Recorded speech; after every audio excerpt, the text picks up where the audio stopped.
plateforme Anco Mali pour son intervention. C'est une plateforme qui est avec le mouvement Sama Shawara Bato. Voilà, pour en 2 minutes. En 2 minutes.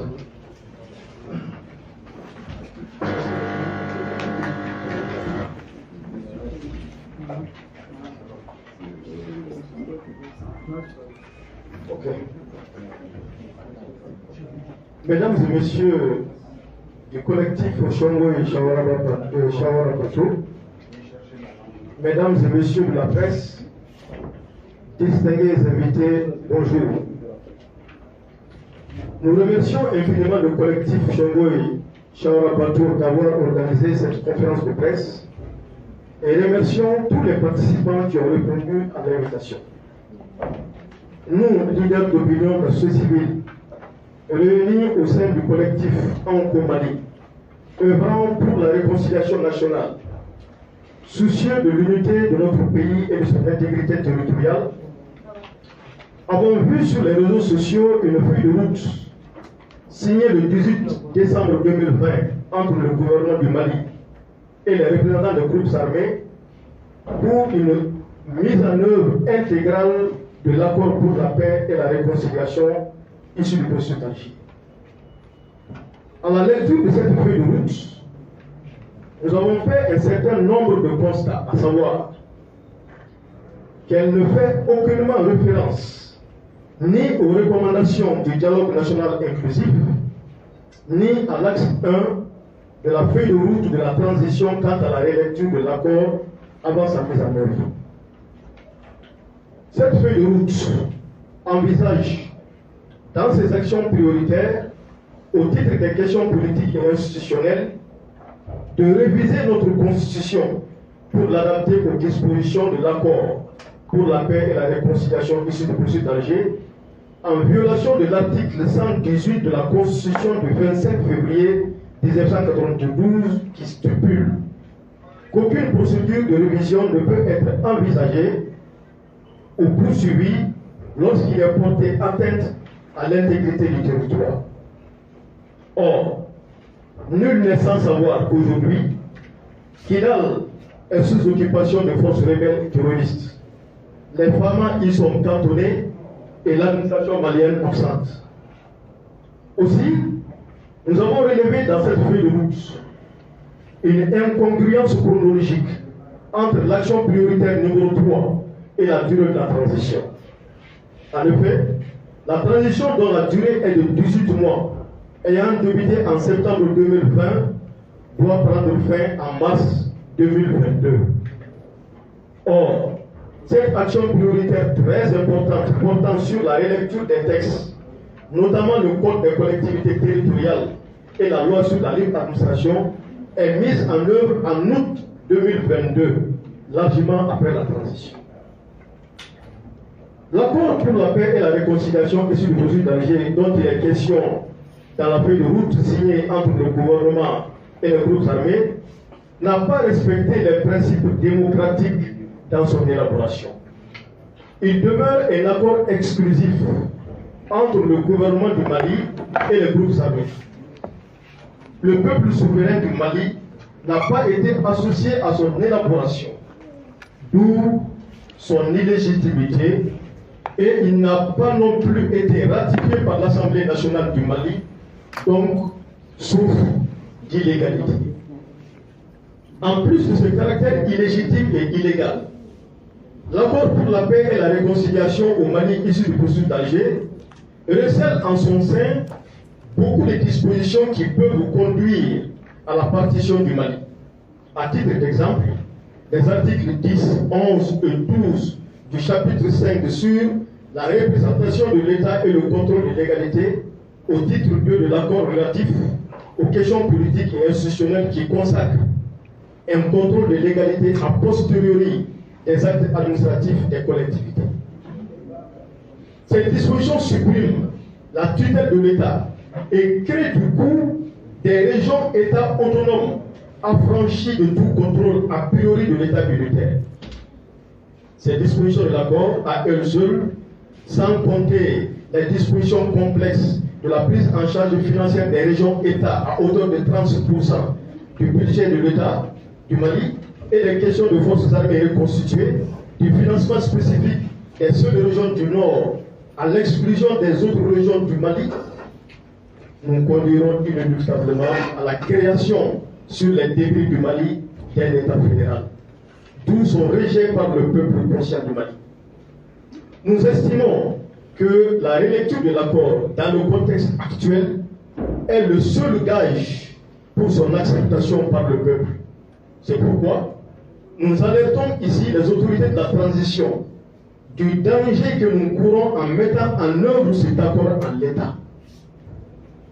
Ne doutant pas de leur capacité d'écoute, le collectif Anko Mali ose croire que les autorités vont accorder une attention toute particulière à notre cri de cœur.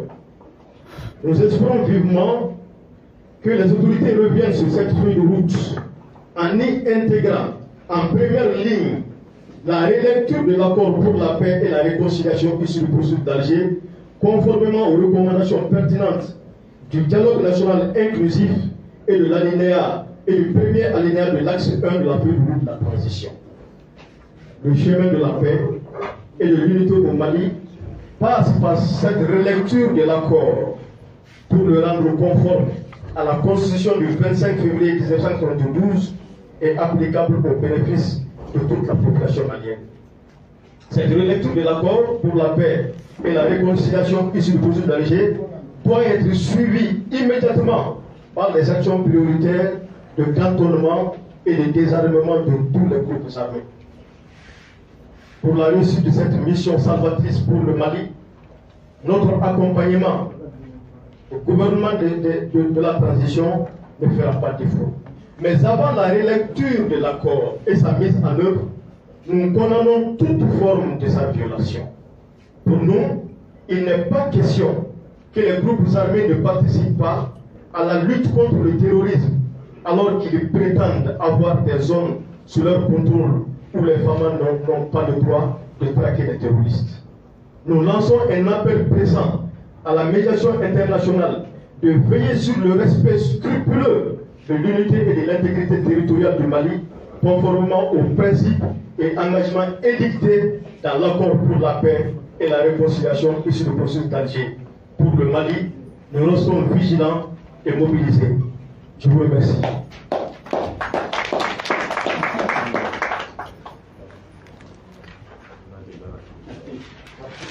Voilà, merci de la plateforme Anko Mali.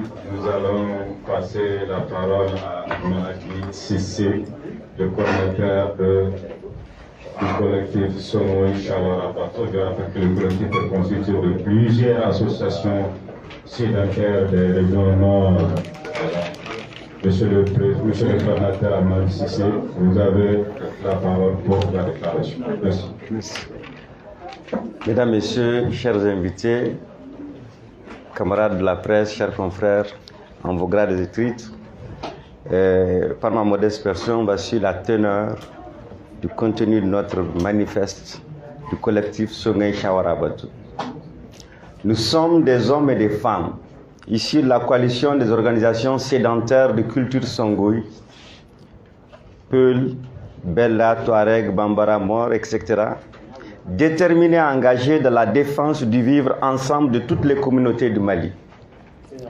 Nous avons maintes fois démontré notre attachement à un Mali uni et divers.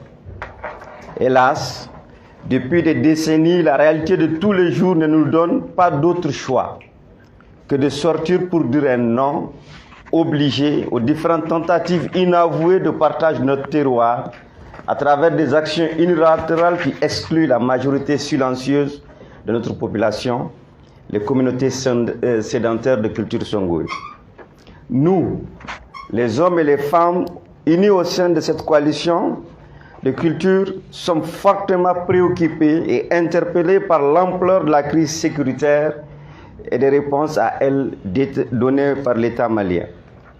Des preuves irréfutables existent qui prouvent la remise par les jeunes de Gao d'une quantité phénoménale d'armes et de munitions de guerre de tout calibre aux militaires de notre pays après l'arrivée de l'opération Serval, promesse en a été faite que les jeunes ayant remis ces armes seraient automatiquement intégrés, puisqu'ayant déjà remis des armes, jusque-là, rien n'a été fait, en tout cas pas dans le cadre, dans ce sens, par l'État du Mali. Nous nous souvenons encore, et ça a été rappelé ici, de la réponse brutale perpétrée en juillet 2016 par notre propre État, lorsque des patriotes de Gao ont manifesté à main nue pour s'opposer à la mise en place des autorités intérimaires. La marche a été réprimée dans le sang. Notre État n'a jusqu'à présent rien fait et plusieurs personnes ont été mortes. Certains portent encore des cicatrices indélébiles. Les promesses faites par l'État du Mali afin de juger les auteurs de ces crimes sont jusque-là restées lettres mortes. Nous n'avons pas compris. Au contraire, nous avons assisté à une forte implication de l'État de la promesse de la mise en œuvre de l'accord et une révision de la Constitution pour l'adapter à l'accord, malgré de nombreux soulèvements du peuple malien contre ce forcing. Ce que nous constatons et déplorons, c'est que les groupes armés terroristes n'ont pas obtenu par les armes, c'est dans nos bureaux et administrativement que l'État les a octroyés. Après le vote d'une loi relative au découpage territorial, un décret a été fait expressément pour satisfaire aux exigences de l'accord en ce qui concerne les régions sous-peuplées à dominante ethnique connue. Ils furent contestés par des Maliens à cette époque parce qu'ils consacrent